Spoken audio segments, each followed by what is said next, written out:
বান্দরবানের মেঘলা পর্যটন কেন্দ্রের ছোট্ট চিড়িয়াখানার অন্যতম প্রধান আকর্ষণ বিশালদেহী এক কালো ভাল্লুক। কিন্তু আজ সেই প্রাণীটি অসুস্থ। খাঁচার এক কোণে নুয়ে পড়ে আছে, শরীরের পেছনের অংশে গভীর ক্ষত। নড়াচড়ার শক্তি নেই, শুধু মাঝে মাঝে মাথা নামিয়ে মৃদু শব্দ করছে। দিন দিন আরো নিস্তেজ হয়ে পড়েছে প্রাণীটি।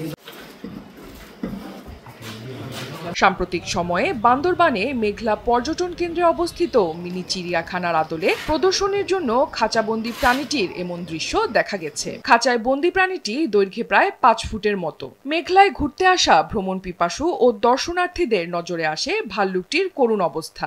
কেউ কেউ দাঁড়িয়ে অবাক হয়ে দেখছেন, কেউ আবার দুঃখ প্রকাশ করছেন। ভাল্লুকটির শারীরিক অবস্থার অবনতি হওয়ায় বঙ্গবন্ধু সাফারি পার্কের ভেটেরিনারি বিশেষজ্ঞ ডক্টর জুলকারাইন পরিদর্শন করেছেন। তবে এখনো চূড়ান্ত কোনো চিকিৎসার সিদ্ধান্ত হয়নি।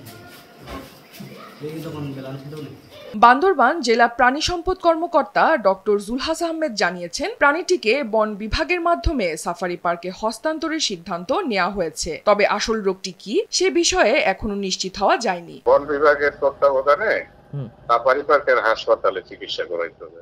তারপরে যেহেতু এখানে এক্সপার্ট ছিল না, তাই আমি আপাতত ওইটা ঠিক করে দিচ্ছি। ওটা বন্যপ্রাণী হাসপাতাল যে আছে সাফারি পার্ক, সেখানে রেফার করে দিচ্ছি। এদিকে চিড়িয়াখানার এক কর্মচারী জানিয়েছেন, প্রশাসনের নজরদারির মধ্যে ভাল্লুকটির চিকিৎসা চলছে। তবে ভাল্লুকটিকে সাফারি পার্কে নিয়ে যাওয়া হতে পারে।